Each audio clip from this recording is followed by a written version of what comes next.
Late one night, long after my family had been sent home, the crooked lady staggered alongside my hospital bed, moving the way you'd expect someone with a broken spine and shattered legs to. I could hear her slow, labored inhales and taste the stench of her breath. She tapped my forehead with a cold finger, pulled my eyelids back, then placed what felt like leeches all over my face. Later, I discovered they weren't normal leeches. They were capped with 3 narrow slits for eyes and a mouth, like a human face, at the end of a slimy black strip. As they latched onto me, I felt a strange chilling sensation and terror like I'd never known before. All I could do was lie helplessly and pray for it to end. The crooked lady pulled the leeches off and swallowed them whole. Then she disappeared, leaving me gasping for lungfuls of air. At first, I thought it was a nightmare, but she came back the next night, and the next. Sometimes she spoke while she worked, shushing me when I gasped, or saying things like, "almost done," when my body spasmed. Her voice had a hard, raspy texture to it. This continued until one night, after collecting the leeches, she looked into my eyes again. She nodded, stepped back, then whispered, "One more session should do it."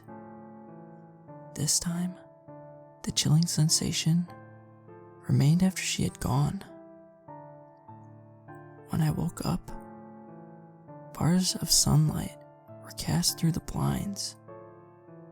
It was a beautiful day outside, but I still felt cold, numb.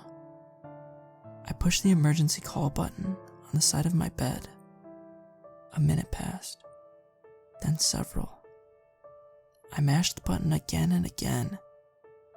Nothing happened. I rolled out of bed and fell to the floor. It felt like my legs hadn't been used in years.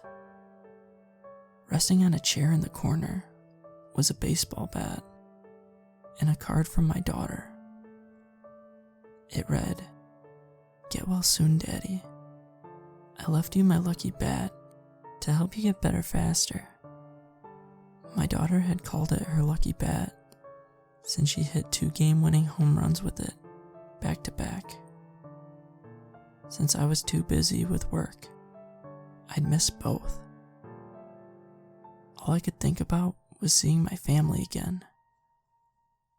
I stumbled to the hall and tried calling for help, but my mouth was so dry, I could barely manage a whisper.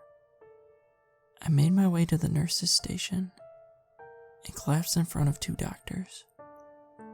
They continued with their conversation like I wasn't even there. It sounded like they were speaking underwater. At first, I thought I was dreaming or having a crazy hallucination. But as the dizziness passed and I became more aware of my surroundings, the patients complaining, the sterile smell, it felt too real. It couldn't be a dream. But something was wrong. The ward and everything in it looked like it had been taken from an old, discolored photo, enshrouded in mist. I shook the doctors and pushed nurses with what little strength I still had. They all ignored me.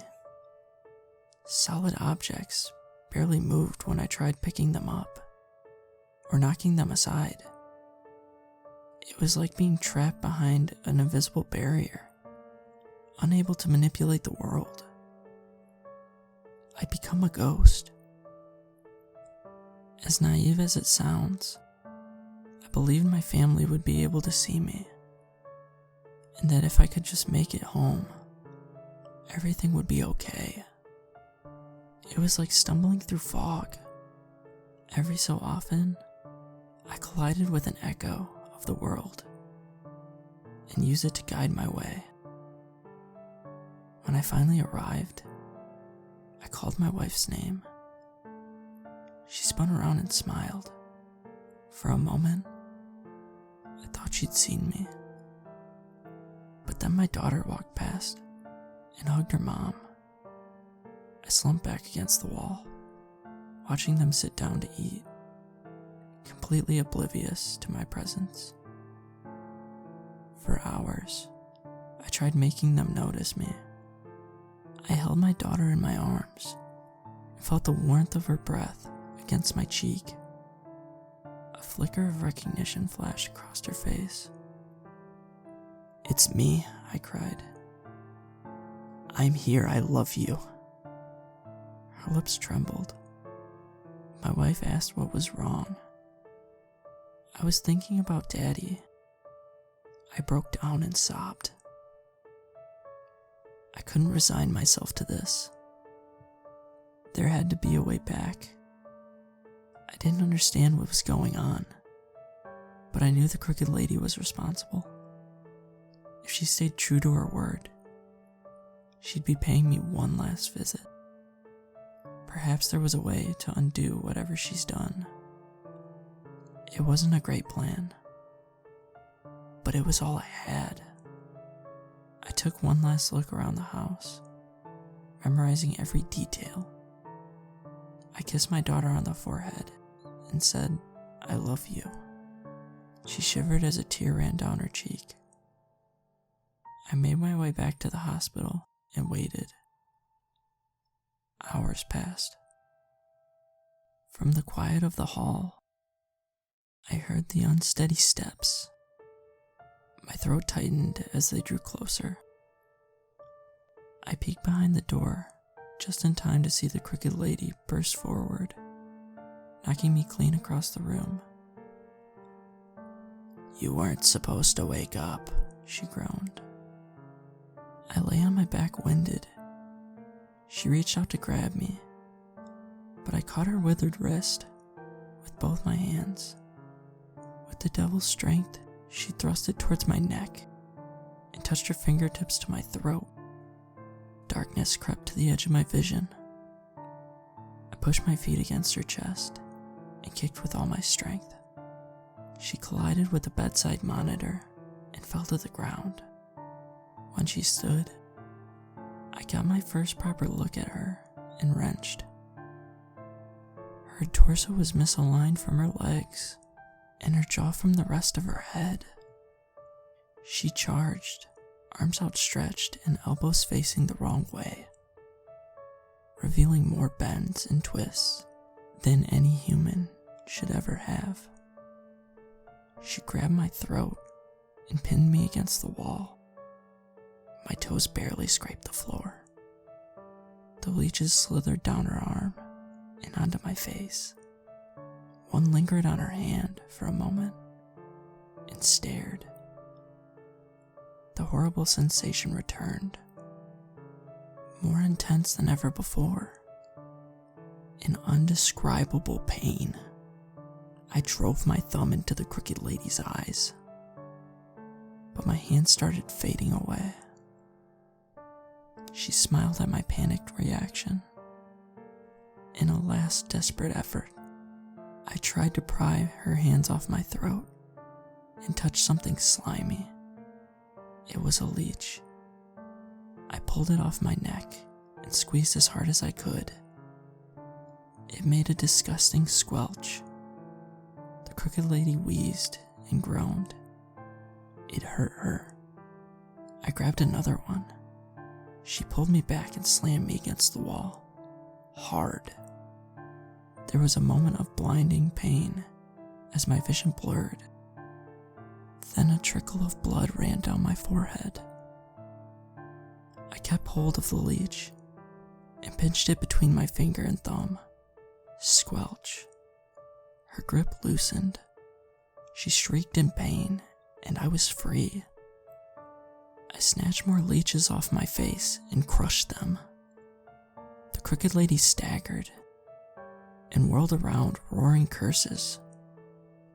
She flailed her arms out, knocking both me and the ventilators clean across the room. The ventilators collided with the chair in the corner and knocked it over. My daughter's bat fell onto my lap. I could touch it. I wiped blood from my eyes and scrambled to my feet as the crooked lady twisted her head right around to face me. I swung the bat straight into her nose. She hissed and spat. She lurched forward, but was too slow. I swung in a downward arc and smashed the crown of her head. I followed her around the room, landing more blows. She made a sound like a cat coughing up a fur ball, then vomited a torrent of sticky black bile. It spewed from her mouth like a fountain. Trapped in it was more leeches.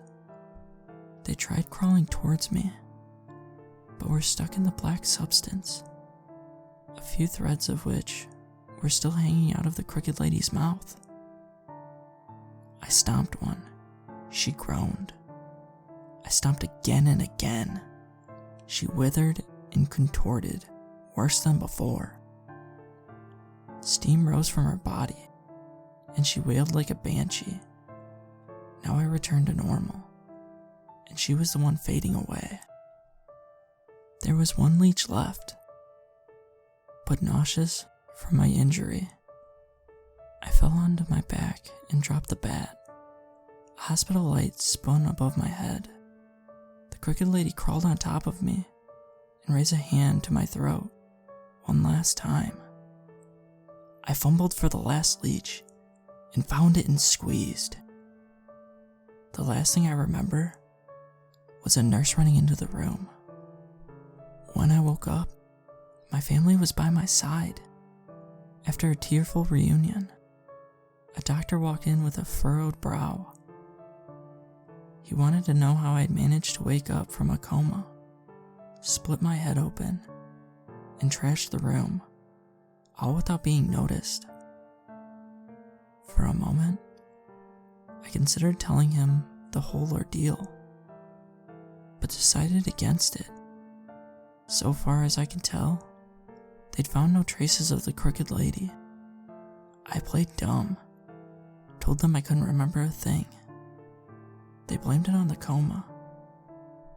When the nurse said it was time to get some rest, my daughter gave me one last hug. She squeezed so hard I couldn't breathe, but I didn't complain. I thanked her for leaving her lucky bat and told her I was sorry for missing her games, and promised it would never happen again. As she walked away, I shouted, "I love you."